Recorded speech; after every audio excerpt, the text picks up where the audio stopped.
So in this clip, we are going to see Scott Jennings on CNN's Newsnight last night try and defend Pete Hegseth's disaster hearing yesterday.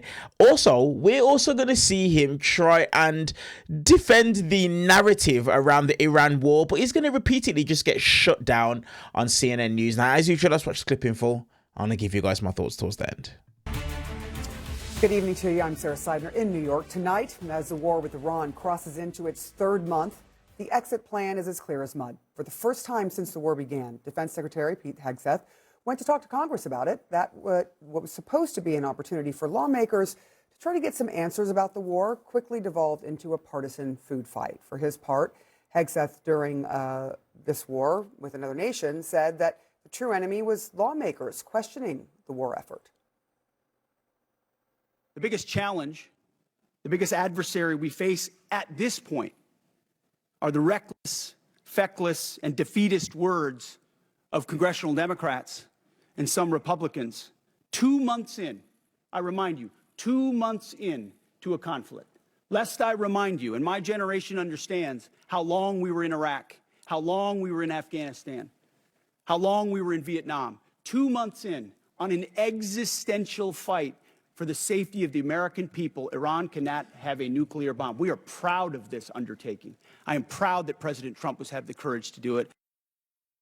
It didn't stop there. Hegseth quickly took issue with how one Democrat characterized the war with Iran. The president has got himself and America stuck in the quagmire of another war in the Middle East. He's desperately trying to extricate himself from his own mistakes. My generation served in a quagmire in Iraq and Afghanistan. The way you stain the troops when you tell them 2 months in, Congressman, you should know better. Shame on you. Calling this a quagmire 2 months in. The effort, what they've undertaken, what they've succeeded, the success on the battlefield that could create strategic opportunities, the courage of a president to confront a nuclear Iran, and you call it a quagmire, handing propaganda to our enemies. Shame on you for that statement. And statements like that are reckless to our troops. Don't say I support the troops on one hand, and then a 2-month mission is a quagmire. Who are you cheering for here? Who are you pulling for? Our troops are doing incredible work. Look, he is calling people who criticize the war saying they're against the troops. Is that anywhere near fair? Well, he's saying that what their rhetoric is not matching reality, and their rhetoric doesn't certainly help the war effort. I mean, it's not a quagmire. That is ridiculous. We've been there 2 months. Obama was in Libya for 7 or 8 months. I don't recall Democrats worrying about the word quagmire back then. And also Democrats, I think, have had a hard time grasping the mission, which Hegseth was quite clear about today. The president's been clear about, which is we're not going to let Iran have a nuclear weapon. And Democrats and Republicans have traditionally agreed on this goal for a very long time. Now, it's only Trump who's decided to do something about it. The blockade is working. We're draining the Iranian economy. They've got nowhere to put their oil. A little patience here, and this may turn out with exactly what we want, which is Iran not having a nuclear weapon. That's the goal. That's what we're headed for. The people who think it's a quagmire are actually the American people. That is why the approval for the president's war effort is in the 30s, not the 50s, the 60s, like most military engagements, but in the 30s, because a broad majority of Americans are concerned about the costs of the war, but they're also concerned about these goals you just laid out not being achieved in any way, shape, or form. We were all against a nuclearized Iran. Just to remind everyone, we had a system where we had no nuclear, Iran had no nuclear access, no nuclear weapons. False. No, they had no nuclear weapons.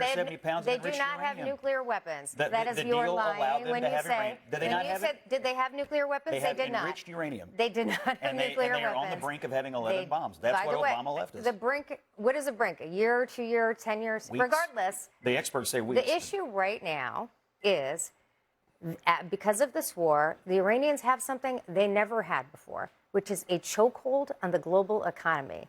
That you're laughing, but you know what? You laugh at the pain that is causing people at the pump. It's causing farmers. I laugh at you're you're laughing cheering at for people's Iran and how pain. I'm ridiculous not. it is. I'm saying nobody. Actually, the people who've strengthened the IRGC are the people who have engaged in this war and given think them they're this chokehold. strengthened? Yes, I think the IRGC is strengthened. oh my Actually, God. their hold on the Iranian people is stronger than ever.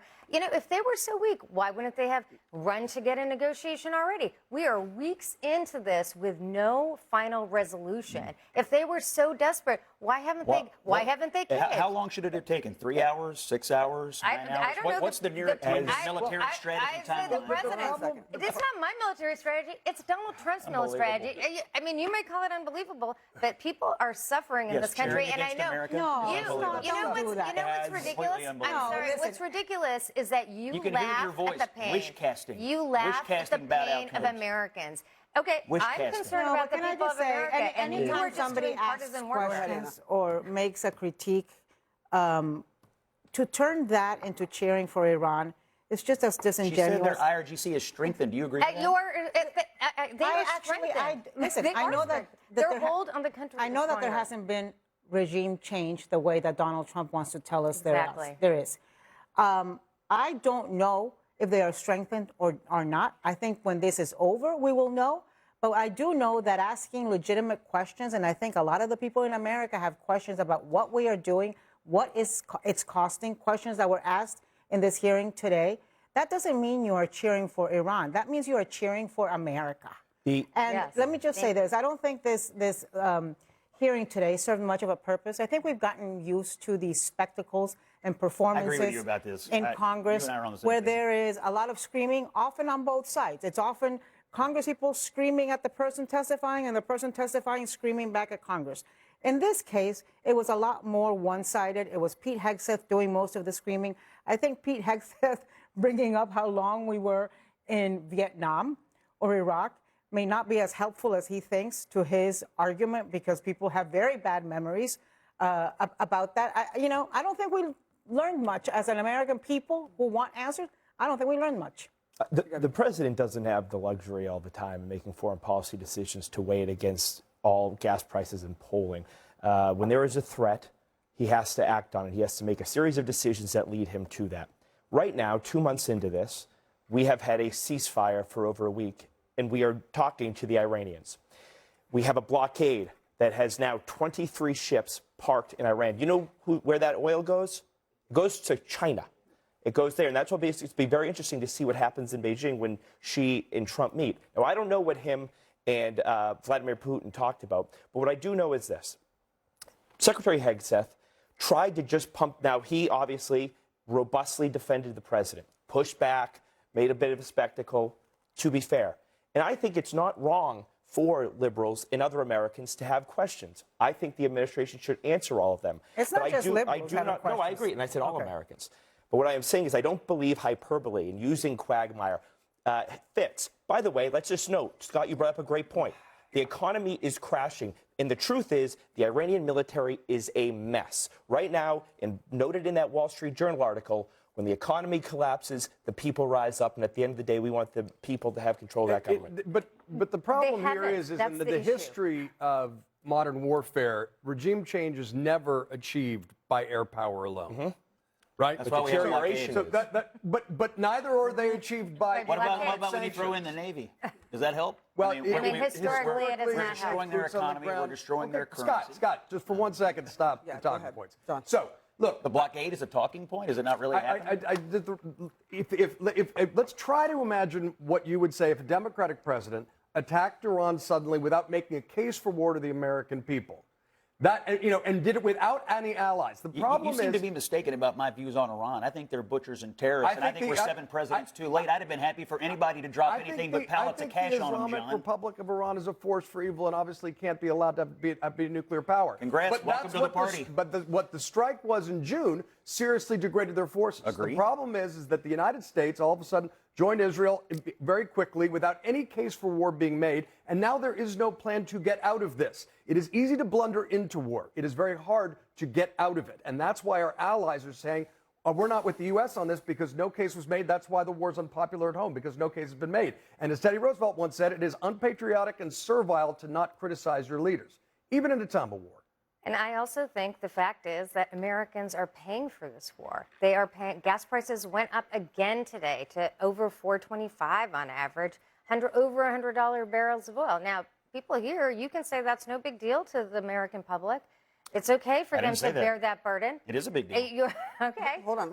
I'm saying the point is here that people are bearing a burden, and I don't think Republicans who cheerlead are acknowledging that pain. The cost of the war is an issue with the American people, and I think always has been, just looking at how much things cost in comparison with what the problems are in the country, which is why a lot of people, and I think you can agree with this, Scott, why there are a lot of Republicans or those who were very diehard MAGA supporters are concerned, if not angry, about going into this war because the president did say no new wars. Let me let you hear, the Pentagon CFO says that the cost of the war has been about $25 billion so far. Let's listen.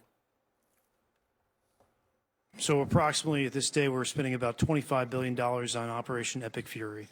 Most of that is in munitions. There's part of that it's obviously O&M and equipment replacement. We will formulate a supplemental through the White House that will come to Congress once we have a full assessment of the cost of the conflict. Sure. So you're saying the full cost at this point is $25 billion? Yeah, that's our estimate for the cost. Okay. Interesting, because I'm glad you answered that question, because we've been asking for a hell of a long time and no one's given us the number.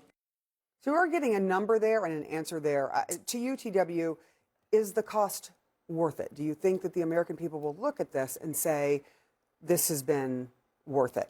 Well, I was glad to hear him say that a lot of that was for munitions replacement, especially after recent reporting and the vice president saying, I am concerned about it. We should all be concerned about it. There's a whole array of things that we have to deal with. But we've also spent how much in Ukraine? $300 billion over several years by some estimates. Look, Russia's a threat. I support Ukraine. We should support Ukraine.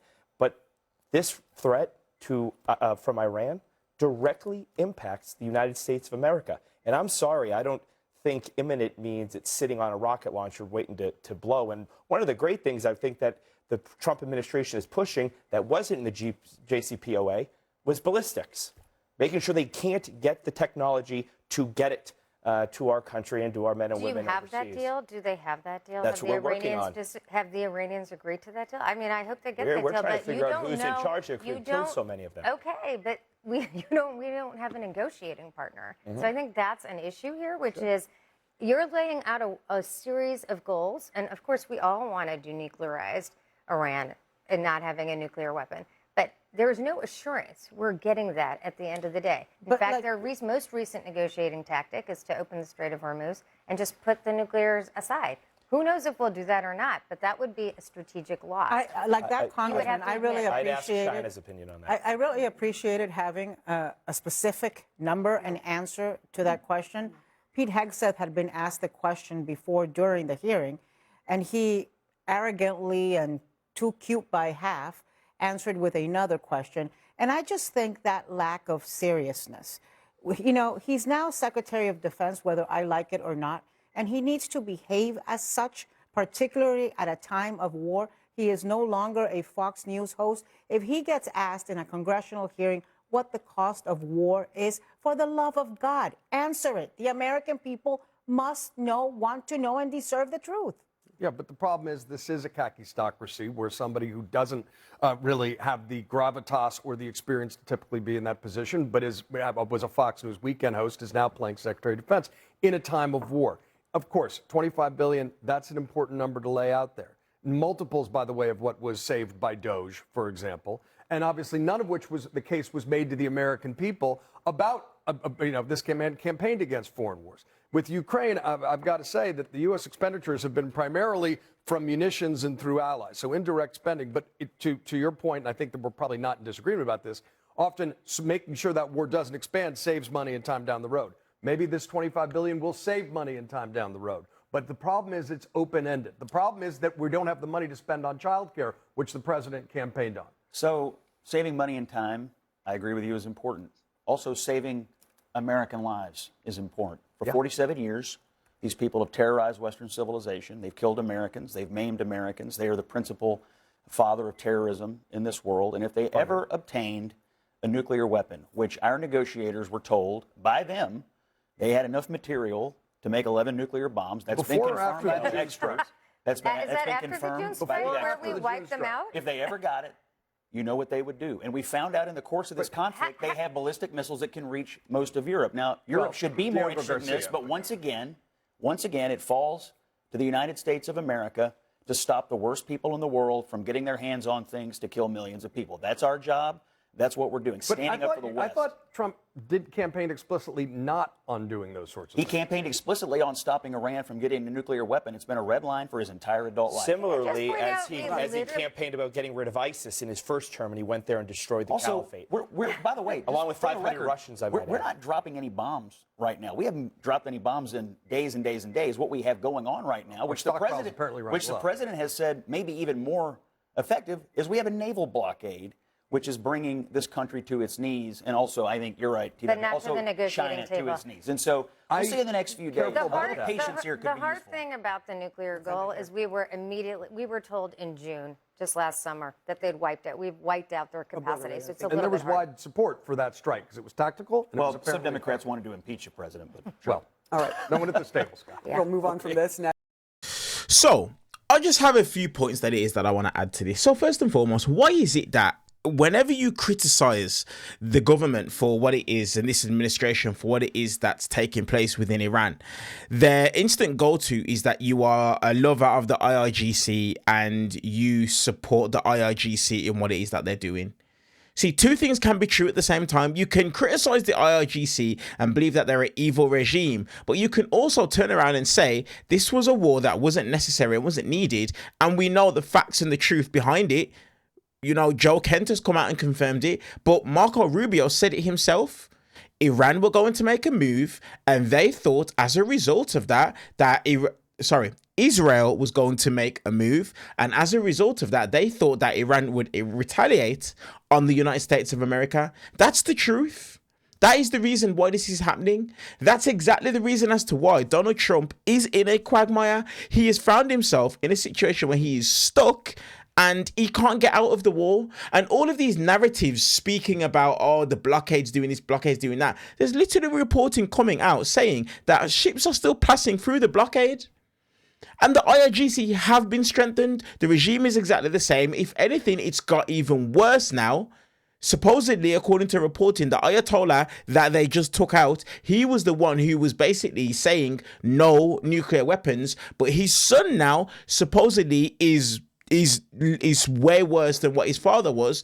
Well, of course it's going to be when you take into consideration the fact that you've murdered his mother and father, his wife, one of his children, and other members of his family. So of course he's going to be worse, without a shadow of a doubt. Now, the thing that it is, like I said, that Republicans don't seem to understand, and this is why I really feel they're going to feel the pain in the midterms, is simply because of this. What they have to understand is everyday people are feeling the pain of their actions. Guess what? I live in the United Kingdom, and even myself, us here in the UK, we are feeling the pain of the war that it is that the United States and Israel chose to start. We are. Let me give you guys an example. Prior to this war, every single week, it would cost me about 90 to 95 Great British pounds to fill my car with diesel, full tank from a pretty much empty tank. Right about now, it's costing me 130 to 135 pounds to fill my tank of diesel every single week. Every single week. Now, that is like a 40, sometimes 45 pounds increase as opposed to this prior to this war. Literally every single week. Now, when you calculate that over the period of an entire month, you know, you can see where it is that people are really starting to struggle.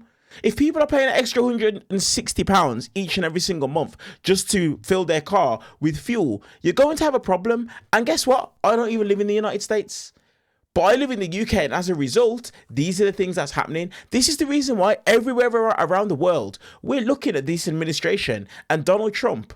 And Donald Trump says that America has never been taken as serious as it is right now. Just wrong. America's a laughing stock right now. We look at you guys, unfortunately, with contempt because of the fact that this administration is just absolutely dismantling everything around them.